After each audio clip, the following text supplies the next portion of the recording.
जय श्री राम बच्चों। Class 12 physics chapter number 4 moving charges and magnetism. बच्चों लास्ट क्लास में मैंने तुम लोगों को क्या समझाया था? एक करंट कैरिंग रेक्टेंगुलर कॉइल को जब किसी यूनिफॉर्म मैग्नेटिक फील्ड में रखा जाता है तो उसके ऊपर एक टॉर्क लगता है जिसकी वजह से वो रोटेट होने लगता है, हाँ या ना? और वो टॉर्क कितना होता है? अरे भाई याद है कि भूल गए? टॉर्क का फॉर्मूला बता दो जल्दी से।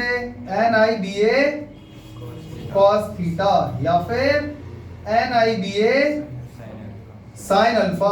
समझ में आ गया? What is theta? Theta is the angle between magnetic field and the plane of coil, whereas alpha is the angle between magnetic field and normal to the plane, हाँ या ना?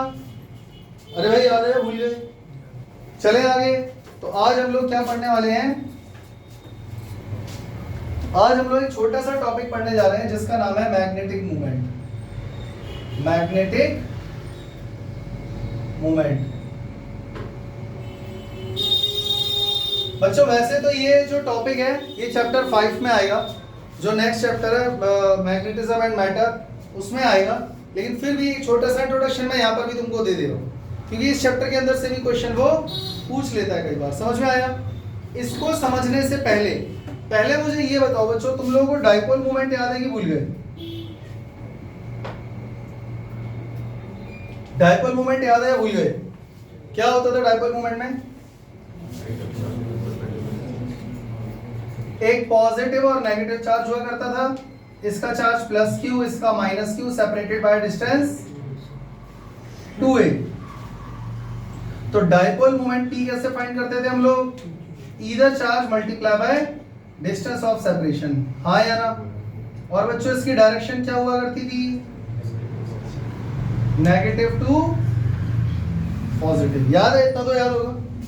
ठीक इसी की तरह इस चैप्टर में और चैप्टर 5 में एक टर्म यूज होता है मैग्नेटिक मूवमेंट। समझ में आ गया? इसमें क्या होता है बच्चों, देखो पोल्स तो जरूरी थोड़ी है चार्ज की बनेंगी। पोल्स तो मैग्नेट में भी होते हैं, north pole and south pole. मान लो यहाँ पर हमारे पास एक बार मैग्नेट है, ये इसका नॉर्थ पोल है और ये इसका साउथ पोल है, N और S। तो इन दोनों के बीच का डिस्टेंस कितना? नॉर्थ पोल और साउथ पोल मैग्नेट की बॉडी के अंदर होते हैं, याद रखना, बिल्कुल एंड पे एजेस पे नहीं होते। समझ में आ गया? तो इसकी मैग्नेटिक लेंथ कितनी है बच्चों? मान लो 2a है, दिस इज मैग्नेटिक लेंथ। और अगर पूरा यहां से यहां तक का डिस्टेंस मेजर करोगे तो क्या हो जाएगा? वो मैग्नेटिक बॉडी जो है उसकी, वो उसकी लेंथ है, जो कि अभी हम उससे डील नहीं कर रहे हैं, इससे हमें कोई लेना देना नहीं है। तो मैग्नेटिक लेंथ इसकी 2a है। मान लो बच्चों ये जो इसका पोल है नॉर्थ पोल, इसका मैग्नेटिक स्ट्रेंथ है स्मॉल m, तो इसका भी m ही होगा। मैं लिख देता हूं, m is the magnetic strength of each pole. Strength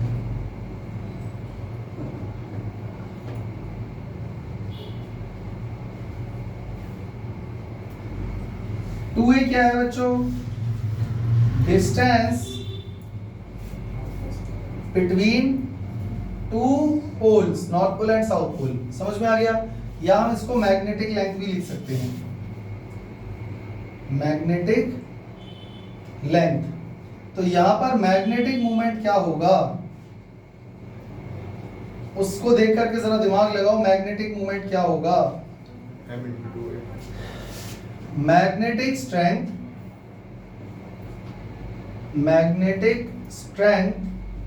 of either pole multiply bye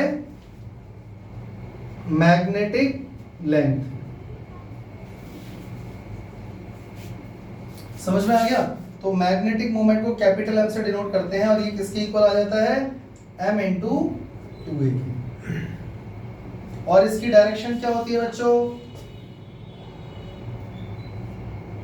इसकी डायरेक्शन S to N होती है, मतलब कि south pole to north pole, south pole to north pole. समझ में आ गया? चले आगे। अब हम लोग पढ़ने जा रहे हैं बच्चों magnetic movement of A current carrying coil.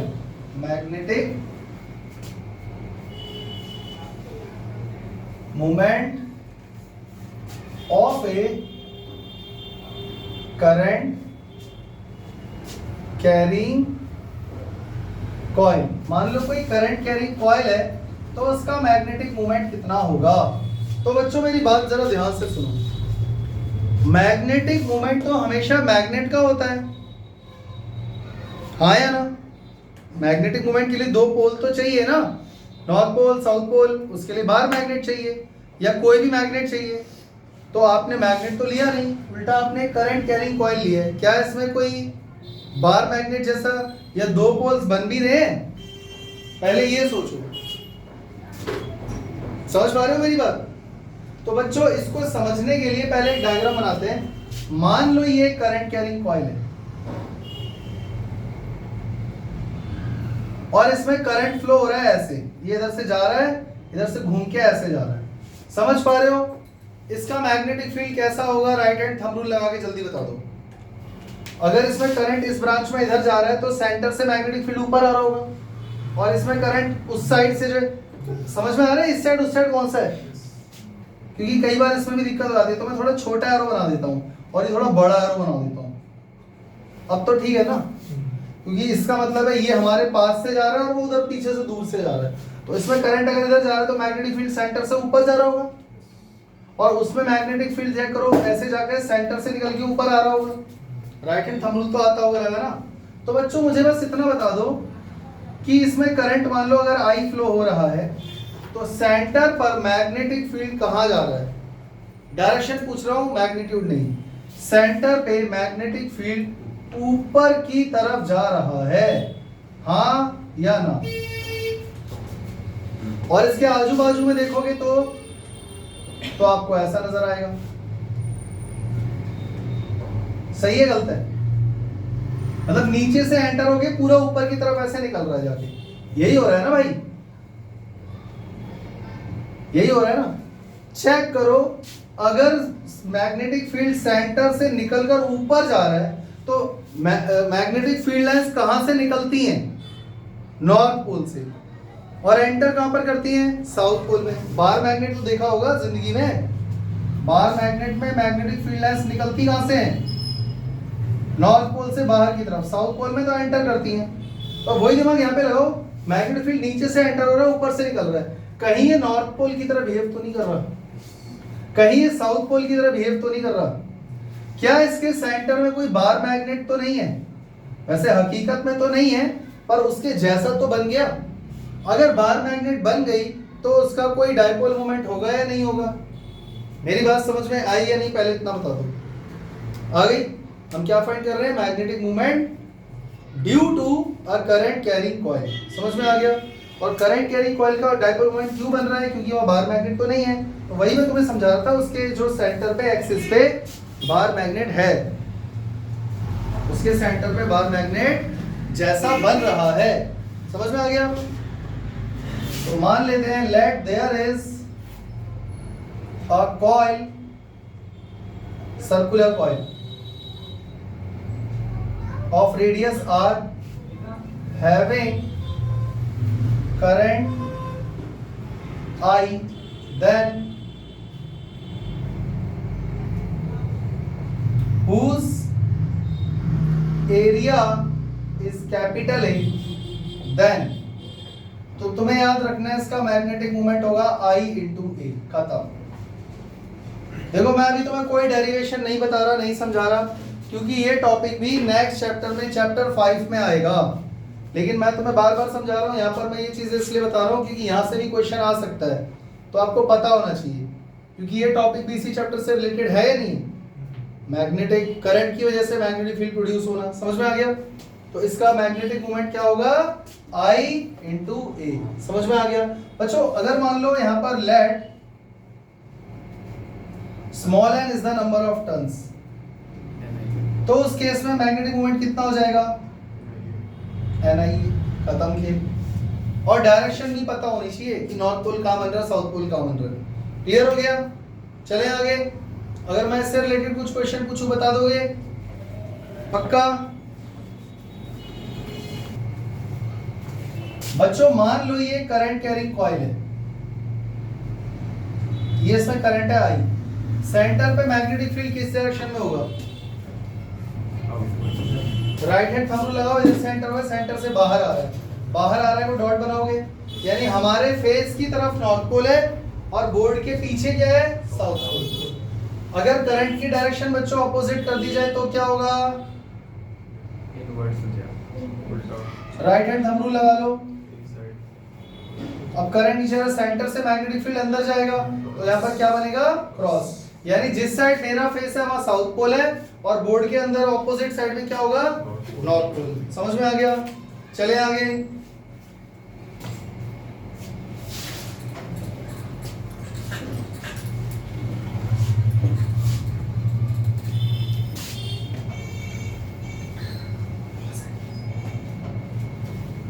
मान लो बच्चों हमारे पास कोई वायर है जिसकी लेंथ है L, मेरी बात समझ पा रहे हो? एक वायर है जिसकी लेंथ है L और उसको बैंड करके एक बार बना दिया गया है स्क्वायर और एक बार उसी को बैंड करके बना दिया गया है इक्विलेटरल ट्रायंगल। मेरी बात समझ पा रहे हो?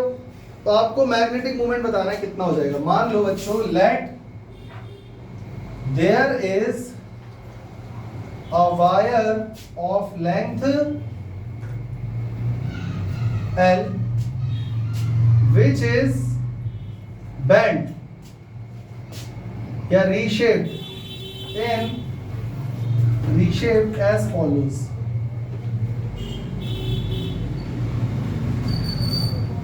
तो आपको मैग्नेटिक मूवमेंट बताना है। जैसे मान लो वो जो वायर है उसकी लेंथ कितनी है बच्चों? L, इसी को आपने रीशेप करके क्या बना दिया? स्क्वायर बना दिया। यानी आपने ये बना दिया उस वायर से और इसमें करंट फ्लो हो रहा है मान लो I, तो इसका मैग्नेटिक मूवमेंट की देखो डायरेक्शन तो कोई भी निकाल लेगा राइट हैंड थंब रूल लगा के। मैग्नेटिक मूवमेंट कैसे निकालोगे? बोलो।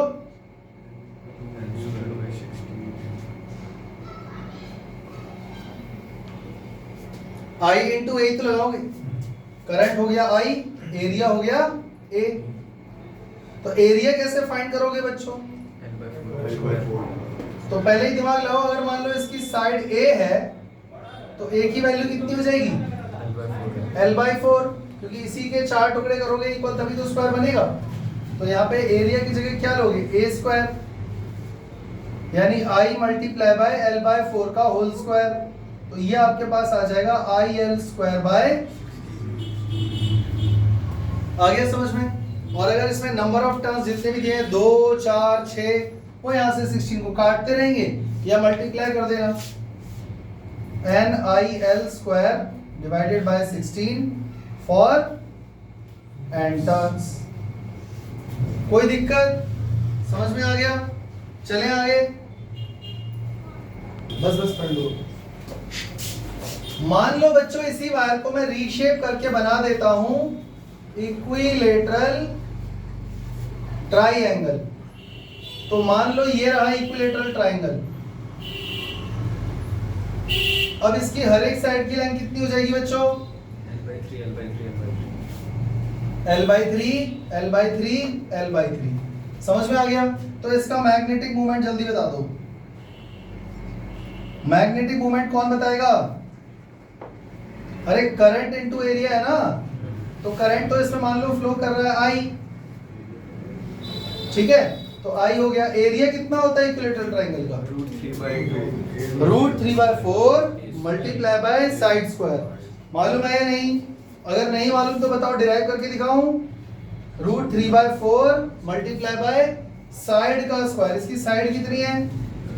L/3, इसका स्क्वायर कर देना। क्या आ गया? √3 IL² डिवाइडेड बाय 36। सही है गलत?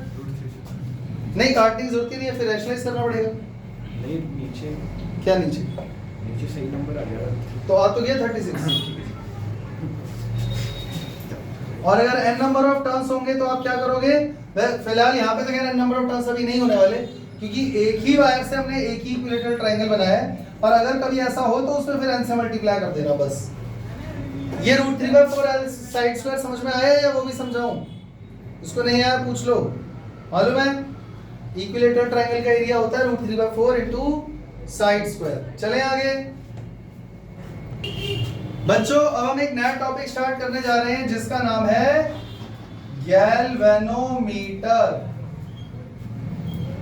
या आप इसको मूविंग कॉइल गैल्वेनोमीटर से भी बुला सकते हो। Moving coil galvanometer. तो अब हम पढ़ने जा रहे हैं इसका स्ट्रक्चर, इसकी संरचना, इसका प्रिंसिपल, इसकी डेफिनेशन, इसका काम, इसकी सेंसिटिविटी वगैरह वगैरह। और इसकी मेन क्वेश्चन जो यहाँ से आता है ना इस टॉपिक से, वो यही आता है कि सेंसिटिविटी कैसे इंक्रीज की जाए गैल्वेनोमीटर। समझ में आ गया? तो पहले मुझे ये बताओ बच्चों, गैल्वेनोमीटर होता कौन है, क्या होता है, किसी को पता है? करंट डिटेक्ट करता है। करंट को डिटेक्ट करता है, मेजर करता है? डिटेक्ट करता है। अरे ठीक से सोच के बोलो। हाँ, डिटेक्ट ही करता है। डिटेक्ट करता है, तो मेजर कौन करता है? एमीटर। समझ में आ गया? करंट को मेजर करने का काम है एमीटर का, ये 10th में ही पढ़ लिया था। लेकिन करंट को अगर सिर्फ डिटेक्ट करने की बात की जाए तो वो काम करता है गैल्वेनोमीटर। समझ में आ गया बच्चों? डिटेक्ट का मतलब क्या है? एक तो डायरेक्शन, किस डायरेक्शन में फ्लो हो रहा है, और उस वायर में करंट है भी या नहीं। कई बार करंट इतना छोटा होता है, इतना वीक होता है कि आप उस वायर को हाथ से भी पकड़ लोगे ना तो आपको पता नहीं चलेगा, पर करंट उसमें होता है। समझ में आया?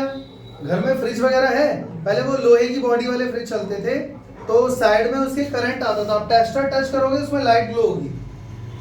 कूलर में, वॉशिंग मशीन, कूलर पहले जो लोहे के आते थे उनकी बॉडी में भी करंट इतना कम होता था, टेस्टर टच करोगे उसका बल्ब ग्लो होगा टेस्टर का, पर आपको महसूस नहीं होता था। ज्यादा हो जाएगा तो करंट लग जाएगा आपको, हाँ या ना? वो अपने बटन सेल देखे छोटे से, जो वो हैंड वॉश में पहले लगते थे, बटन सेल, मर्क्यूरी सेल छोटे से होते हैं, ईयर मशीन में भी लगते हैं, उसमें भी बहुत स्मॉल करंट प्रोड्यूस होता है, पर आप उसको हाथ से पकड़ोगे तो आपको फील नहीं होगा। कभी खा के देखा है उसको? नमकीन नमकीन सा लगता है? ये हरकतें करते हैं यार, हर बच्चा करता है। वो जो बटन सेल होता है छोटा सा मर्क्यूरी सेल, आपने कभी उसको मुंह में डाला होगा तो वो नमकीन नमकीन सा लगता है। वो नमकीन नहीं है, वो करंट ही प्रोड्यूस कर रहा है। वो आप उसको, आपकी बॉडी उसको कैसे सेंस कर रही है? वो नमकीन नमकीन सा। समझ में आ गया? तो बहुत छोटे जो करंट है, ना के बराबर हैं, उनको डिटेक्ट करने के काम आता है गैल्वेनोमीटर। समझ में आ गया? तो गैल्वेनोमीटर क्या होता है? It is a device. Device है, मशीन है, इंस्ट्रूमेंट है। इंस्ट्रूमेंट है बच्चों, ये इंस्ट्रूमेंट है। It is an instrument which is used to detect small current in a wire. पहले ये बात समझ में आई या नहीं आई? पहले ये बता दो। करंट को डिटेक्ट करने के काम आता है, एक इंस्ट्रूमेंट है। इंस्ट्रूमेंट, मशीन, डिवाइस में फर्क मालूम है? गैजेट, मशीन, डिवाइस, इंस्ट्रूमेंट नहीं मालूम? इंस्ट्रूमेंट हम लोग यूज करते हैं जनरली तब जब कहीं पर कैलिब्रेशन होती है। जैसे आपके पास स्केल होगा, स्केल तो तुम लोग ऐसी शक्लें बनाते हो कि जैसे तुम्हें कुछ ही नहीं पता। स्केल, फुट्टा, जैसे तुम फुट्टा बोलते हो। हाँ फुट्टा। शॉर्पनर को क्या बोलते हो? कटर। उसमें कैलिब्रेशन होता है ना स्केल के अंदर, तो इंस्ट्रूमेंट है। आपके पास बीकर होगा, स्कूल में बीकर होता है ना, तो बीकर में भी यहाँ पे कैलिब्रेशन होती है, तो उससे आप नाप रहे हो। तो गैल्वेनोमीटर और एमीटर में भी क्या है? मार्किंग है ना इस तरीके से, तो ये इंस्ट्रूमेंट होते हैं। समझ गए? मशीन उसको बोलते हैं जिसके अंदर मूविंग कंपोनेंट होता है। समझ गए? इसको बाहर से एनर्जी देनी पड़ती है रन कराने के लिए। डिवाइस जनरली हम लोग उसको बोल देते हैं जिसमें सेमीकंडक्टर यूज होता है, जैसे मदर प्लेट वगैरह यूज होती है, जैसे लैपटॉप हो गया, टैब हो गया, मोबाइल हो गया, इनको डिवाइस बोल देते हैं। अगर वो और भी ज्यादा स्मार्ट है तो उसको गैजेट बोल देते हैं, जैसे जैसे तुम्हारे हैंड वॉच हो गई या इस तरह की चीजें हो गई। समझ में आ रही है मेरी बात? पक्का? चले हम आगे। तो ये एक ऐसा इंस्ट्रूमेंट है जो करंट को डिटेक्ट करने के काम आता है। तो ये किस प्रिंसिपल पे काम करता है बच्चों? इसका प्रिंसिपल क्या है? हमने एक टॉपिक पढ़ा था लास्ट क्लास में, जरा याद करो। Torque on a current carrying rectangular coil when placed in a uniform magnetic field. Tau is equal to NIBA cos theta. हाँ या ना? वही वाला कॉन्सेप्ट यहां पर लगने वाला है। जब किसी करंट कैरिंग कॉइल को रेडियल मैग्नेटिक फील्ड में रखा जाएगा तो उसके ऊपर टॉर्क लगेगा और वो रोटेट करेगा। समझ में आ गई बात? अब उससे डिटेक्ट ही कैसे करता है वो बाद में बताऊंगा, पहले प्रिंसिपल लिख देता हूं। प्रिंसिपल क्या है इसका? It is based on a principal that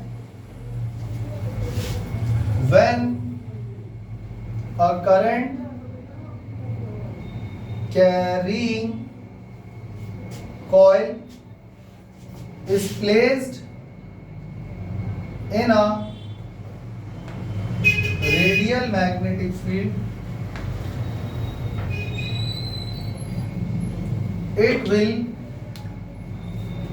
experience a torque and hence it will rotate, और फिर ये रोटेट भी करने लगेगा। बोलो बच्चों, यहां तक की बात समझ में आ गई? अब ये मत कहना ऐसा क्यों होता है, इसके ऊपर ही लास्ट क्लास में हमने पढ़ा था ये टॉपिक। किसी भी करंट कैरिंग कॉइल को अगर मैग्नेटिक फील्ड में रखा जाएगा उस पर टॉर्क लगेगा और वो घूमेगा। हाँ या ना? तो इसको अगर मैं ड्रॉ करूं बच्चों तो आप इसको ऐसे समझ लो, जैसे मान लो यहां पर एक मैग्नेट है,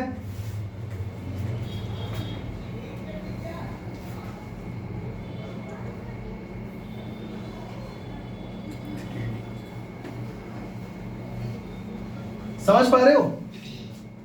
जो ये मैग्नेट का नॉर्थ पोल है ना, वो ऐसा फ्लैट नहीं है, वो कर्व है ऐसे करके। समझ पा रहे हो? मतलब उसका जो फेस है, कैसे समझो इसका टॉप व्यू अगर आप देखोगे तो ऐसा नजर आएगा। इसको आप ऊपर से देखोगे तो ये ऐसा नजर आएगा। और इस तरफ आपका क्या है? साउथ पोल।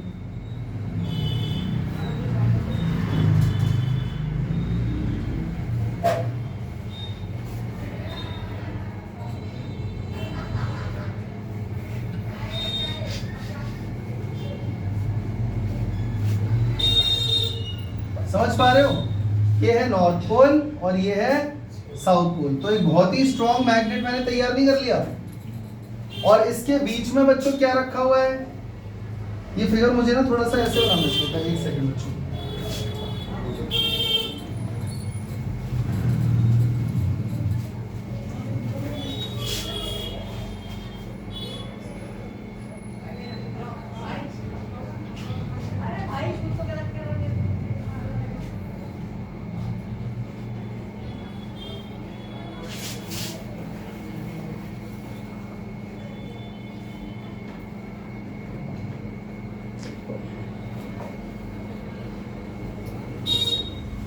ये है नॉर्थ पोल, ये है साउथ पोल। मतलब इनके जो दो फेस है ना, वो फ्लैट नहीं है, वो कॉनकेव शेप में कट किए गए स्पेशली। और इसके बीच में बच्चों क्या है? एक रेक्टेंगुलर कॉइल है।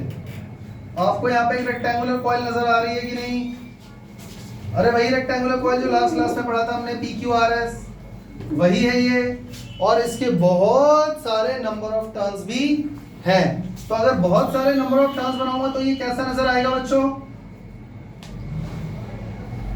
बिल्कुल वैसे ही जैसा बोर्ड पे नजर आ रहा है। बहुत सारे नंबर ऑफ टर्न्स तो ऐसे ही नजर आएंगे ना भाई, बोलते क्यों नहीं? तो इसका जो एक एंड होगा टर्न का, वो हमने नीचे एक स्प्रिंग के साथ लगा के ऐसे फिक्स कर दिया गैल्वेनोमीटर के अंदर ही। समझ गए? और जो इसका दूसरा एक एंड होगा वो है पॉइंटर, और इसके बीच में एक सिलेंड्रिकल सॉफ्ट आयरन कोर भी है। अब ये सब क्यों बनाया गया है तामझाम, वो मैं तुम्हें अभी समझाता हूं। ये ही है गैल्वेनोमीटर। अब मैं एरो मार के सारी चीजें लिखूं, ये समझ गए? ये स्प्रिंग है, स्प्रिंग कांस्टेंट इसका K है। ये पॉइंटर है, यहाँ पे इस तरह से बाहर वो लगा होगा, जिस पे आप चेक करोगे ये बीच में 0 होता है। एमीटर या वोल्टमीटर रीडिंग 0 से स्टार्ट करके शो करता है कितना करंट है। गैल्वेनोमीटर ऐसे सेंटर पे होता है, सेंटर पे 0 होता है। करंट अगर इधर जा रहा है तो इधर मूव होगा, उधर तो उधर, और ये ऐसे हिलती रहती है इसकी स्पीड। ये डिटेक्ट करने का काम करता है, मेजर नहीं करता। ये क्या है बच्चों? Soft iron core. क्या है ये? अरे सॉफ्टी नहीं है यार, सॉफ्ट आयरन कोर। ये क्या है? Coil, rectangular coil. और जरूरी नहीं है रेक्टेंगुलर ही हो, कोई और शेप भी हो सकती है। ये क्या है बच्चों? मैग्नेट है दोनों। ये पिक्चर समझ में आ गई कि नहीं बच्चों? इसका एक बार टॉप व्यू बनाएं, थोड़ा और अच्छा लगेगा। एक बार इसका टॉप व्यू भी बनाते हैं। अगर मैं इसको ऊपर से देखूंगा तो मुझे ये ऐसा नजर आएगा। चेक करो,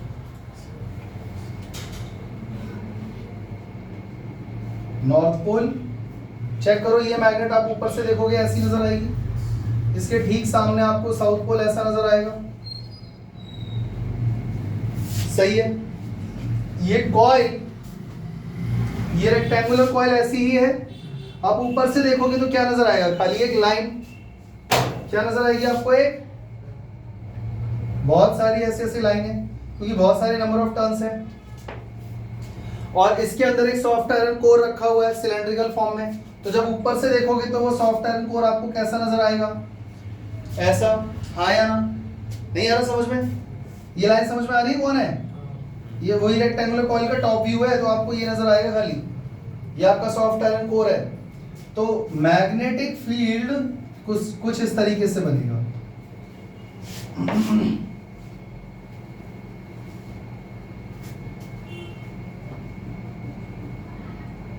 और इसी में से एक पॉइंटर ऊपर निकल के आएगा ऐसे, वो दिखाई नहीं दे रहा। और नीचे अंदर की तरफ यहाँ पर ये स्प्रिंग, वो भी नजर यहाँ पर नहीं आएगी। क्लियर हो गया? अब क्लियर हो गया डायग्राम? अभी भी कोई दिक्कत? अब तुम्हें ये पूछना चाहिए था सर ये क्या लफड़ा है, रेडियल मैग्नेटिक फील्ड क्या होता है, ये तुम्हें पूछना चाहिए था। What do you mean by radial magnetic field? क्या है ये?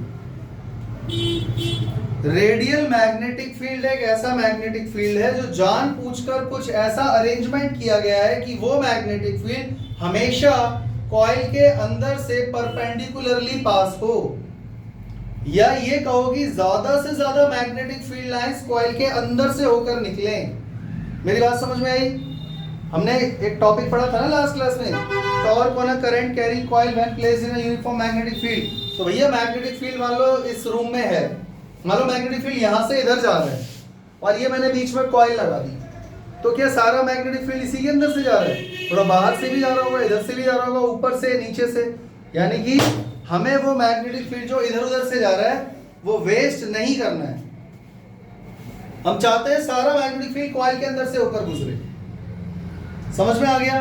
और हमेशा परपेंडिकुलरली एंटर करे उसके अंदर। तो उसके लिए हमने ये अरेंजमेंट करा है, इसको बोलते हैं रेडियल मैग्नेटिक फील्ड। यानी कि मैग्नेटिक फील्ड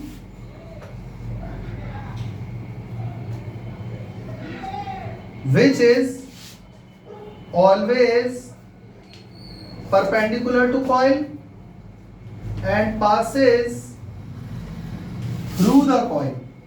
तो आप चेक करो, कोई भी मैग्नेटिक फील्ड की लाइन कॉइल के बाहर से जा रही है? नहीं जा रही। अब इसके लिए आप करोगे क्या? देखो मैं बोर्ड में लिखा हुआ कुछ पार्ट इरेज करने जा रहा हूं, तो पहले मुझे बता दो ऊपर की कहानी क्लियर है? इरेज कर दूं, कोई दिक्कत तो नहीं है? रेडियल मैग्नेटिक फील्ड भी समझ में आ गया। तो रेडियल मैग्नेटिक फील्ड आप प्राप्त करोगे कैसे, मुझे ये तो बताओ। ये इसको इरेज कर देते हैं।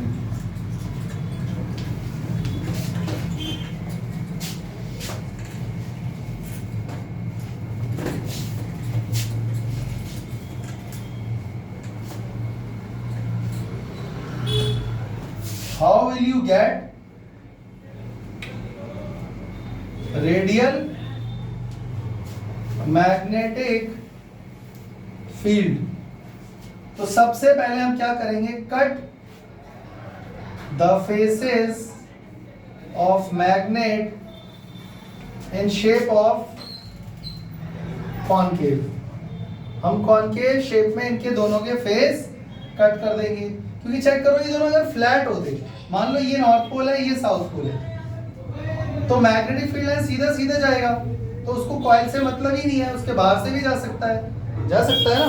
तो इसीलिए हम लोग जानकर इसके सरफेस को कट कर रहे हैं। तो अगर ये ऐसा कर्व होगा तो मैग्नेटिक फील्ड यहां से तो ऐसे ही निकलेगा ना, ऐसे ऐसे करके। आई बात समझ में? और क्या करा हमने बच्चों रेडियल मैग्नेटिक फील्ड प्राप्त करने के लिए?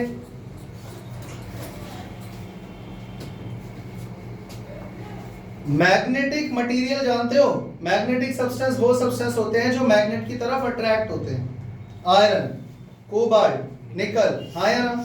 तो हमने जानकर इसके अंदर एक सॉफ्ट आयरन कोर डाला है ताकि वो मैग्नेटिक फील्ड को अपने अंदर से अपने थ्रू होकर पास होने दे।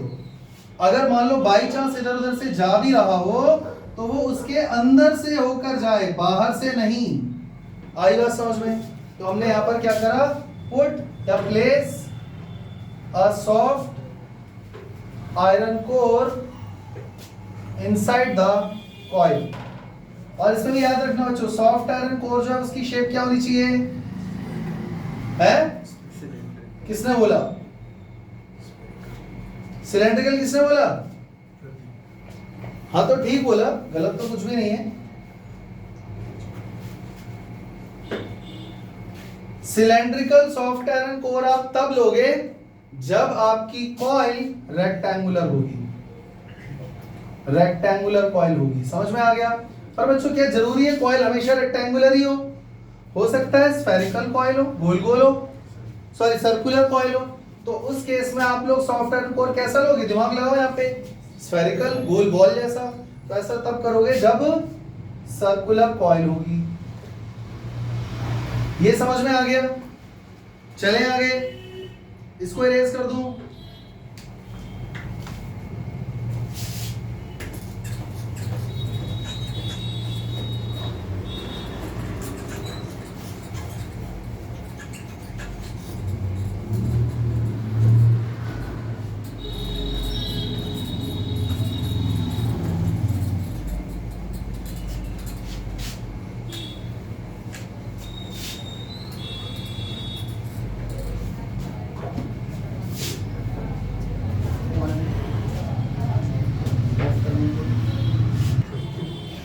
बच्चों क्या मुझे तुम्हें ये समझाना पड़ेगा कि इसका मान लो इसका अगर हम नाम दे देते हैं PQRS, तो क्या मुझे ये तुम्हें दोबारा समझाना पड़ेगा कि PQ की लेंथ किसके इक्वल है? और इसको हम लोग ब्रेथ बोल देते हैं B। ठीक इसी तरह से QR इज इक्वल टू कितना हो जाएगा? PS। इसकी लेंथ को ले लिया L। तो बच्चों एरिया कितना हो गया कॉइल का? L into B। बच्चों N हम लोग मान लेते हैं नंबर ऑफ टर्न्स को, नंबर ऑफ I मान लेते हैं करंट इन कॉइल, जो कॉइल में करंट पास हो रहा है। अब मुझे ये बताओ बच्चों, जरा दिमाग लगाओ, इस गैल्वेनोमीटर का काम क्या है? पहले ये सोचो, पहले इसका फंक्शन समझ लो। करंट को डिटेक्ट करना। ये डिटेक्ट करेगा कैसे? जब इसके अंदर करंट फ्लो होकर आएगा, मान लो उस वायर में जिसमें करंट डिटेक्ट करना है उसमें करंट है ही नहीं, तो क्या डिटेक्ट करेगा भैया? कुछ भी नहीं। मान लो उस वायर में करंट है, हमने उसमें गैल्वेनोमीटर जोड़ दिया, क्या इस गैल्वेनोमीटर के अंदर करंट आ जाएगा? एक बार आकर वो जाएगा कहां? वो इस कॉइल से ही पास होगा। जैसे ही इस कॉइल में करंट पास होगा, बच्चों चेक करो यहां पर ऑलरेडी एक मैग्नेटिक फील्ड प्रेजेंट है। मैग्नेटिक फील्ड तो हमेशा से ही प्रेजेंट रहेगा ना, north pole south pole. Coil भी पहले से ही थी पर करंट नहीं था, करंट अब आ गया है। जैसे ही इस कॉइल में करंट आएगा तो वही वाला टॉपिक तैयार हो जाएगा, current carrying coil present in a uniform magnetic field. क्या इस पर टॉर्क लगेगा? जैसे ही टॉर्क लगेगा ये क्या होगा? डेफ्लेक्ट होगा, घूमेगा। और जब ये घूमेगा तो ये पॉइंटर जितना भी घूमेगा उतना ही ये पॉइंटर इधर की तरफ शिफ्ट होगा। समझ में आ रहा है? अगर लेफ्ट साइड में घूमेगा तो इधर की तरफ रिफ्लेक्ट होगा। तो इससे एक तो डायरेक्शन पता लग जाएगी करंट की, हाँ या ना? पर बच्चों और एक बात सोचो, अगर एक बार इसमें करंट आ गया, क्योंकि जिस वायर में भी आप इसको कनेक्ट करोगे उसमें करंट तो कॉन्टिन्यूसली फ्लो हो रहा होगा, इसमें कॉन्टिन्यूसली करंट आएगा, तो ये तो घूमता ही रहेगा, हाँ या ना? तो इसको रोकेगा कौन? पर क्या हकीकत में ऐसा होता है? क्या ये घूमता ही रहता है हमेशा? नहीं, ये कुछ डेफ्लेक्ट होता है, मतलब कुछ सर्टेन एंगल तक घूमता है। तो मैं यहां पर उसको मान लेता हूं थीटा, एंगल ऑफ रोटेशन। हमेशा तो नहीं घूमता रहेगा ना, वैसे कायदे में तो घूमना चाहिए क्योंकि current carrying coil magnetic field में प्रेजेंट है, घूमता ही रहना चाहिए, पर ऐसा होता नहीं है। होता ये कि एक बार थोड़ा सा घूम जाता है, जितना भी घूमना होता है, और फिर रुक जाता है, और फिर वो पॉइंटर या तो राइट या तो लेफ्ट साइड आके रुक जाता है, थोड़ा ऐसे करता रहता है, पर उधर जाके ऐसे करता रहेगा। समझ में आ गया? तो वो जितना भी रोटेट हुआ दैट इज थीटा। समझ गए? अब सवाल ये है कि सर कायदे में इसको घूमता रहना चाहिए, और आप कह रहे हो कि सर्टेन एंगल तक घूम के रुक जाएगा, क्यों? बताता हूं बच्चों। के कौन है? Spring constant. तो ये जो कॉइल है ना, ये एक ऐसे लगातार नहीं घूमती है, रुक इसलिए जाती है क्योंकि नीचे इसको स्प्रिंग से फिक्स कर दिया गया है। हाँ यार, अब स्प्रिंग तुम्हें पता है, स्प्रिंग में टॉर्जन होता है, टॉर्जन, ऐंठना। तो स्प्रिंग को अगर आप इस तरफ घुमाओगे तो भी वो रेजिस्ट करेगी, ऑपोजिट डायरेक्शन में घुमाओगे तब भी रेजिस्ट करेगी, और वो कितना ज्यादा रेजिस्ट करेगी वो बात पर डिपेंड करता है उसका स्प्रिंग कांस्टेंट कितना है। हाँ या ना? अब समझ में आ गया? यानी जितना टॉर्क कॉइल पर लग रहा है उतना ही टॉर्क स्प्रिंग ऑपोजिट डायरेक्शन में लगा रहा होगा। हाँ या ना? तो स्प्रिंग कांस्टेंट कितना हो जाता है? के थीटा।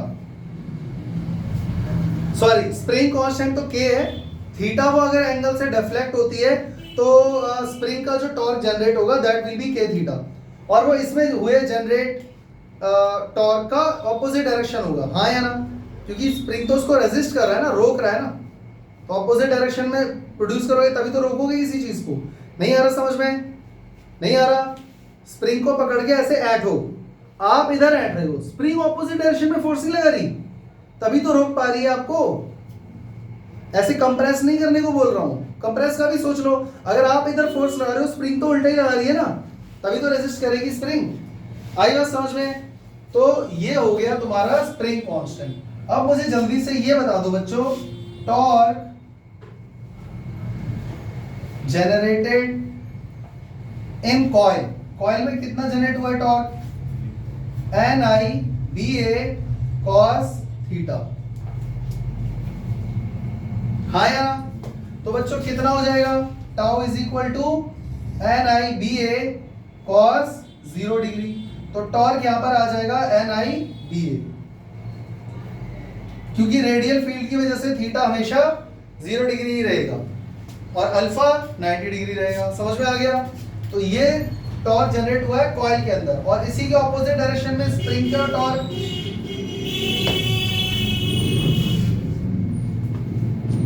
टॉर्क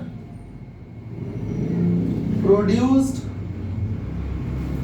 बाय स्प्रिंग कितना हो जाएगा बच्चों? के थीटा।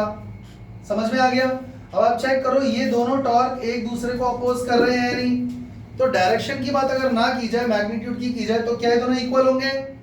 यस, तभी तो ये स्प्रिंग इसको रोक दे रहा है। भाई वो रोटेट हुआ रुक गया, जहां पर आकर रुका होगा वहीं पे इसका के थीटा और इसका NIBA इक्वल हो गया होगा। हाँ या ना?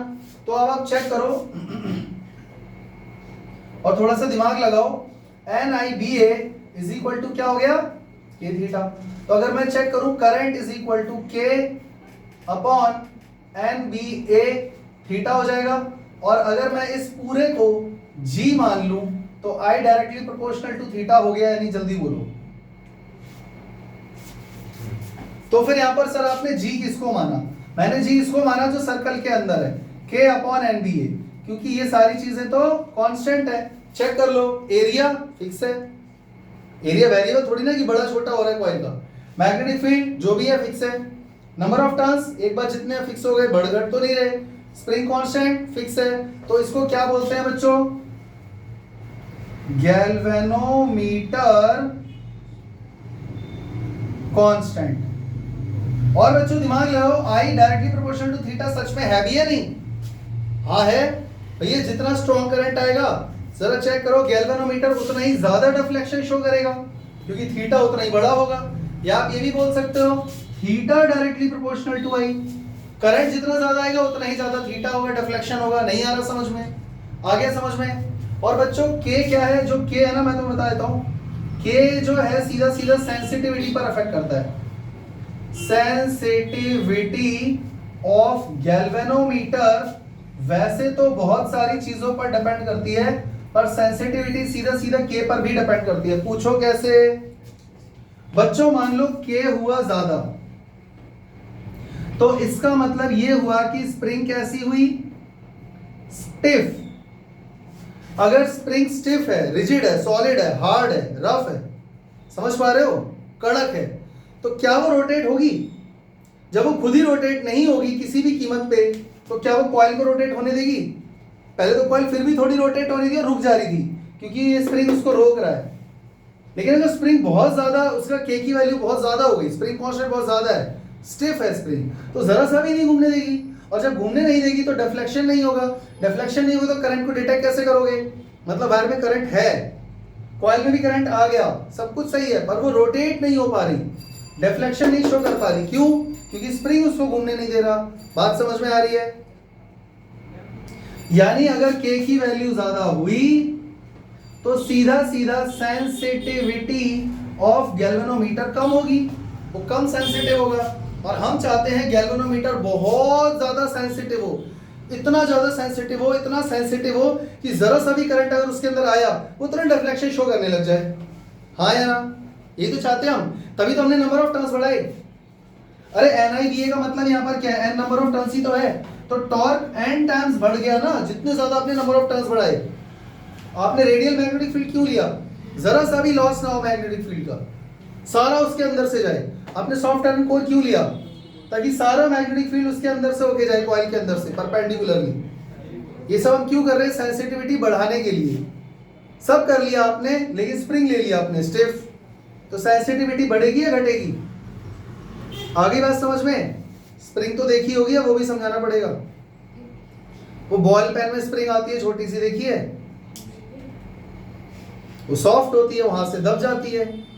और ट्रेन के शॉकर देखे हैं? ट्रेन तो देखी होगी, नीचे पहिए होते हैं, बड़े बड़े शॉकर लगे होते हैं, वो बहुत स्टिफ है, उसमें पूरी ट्रेन का वजन ऐसे ऐसे होता है, तब वो ऐसे ऐसे थोड़ा थोड़ा कंप्रेस होता है। समझ गए? नहीं आ रहा समझ में? बहुत बढ़िया।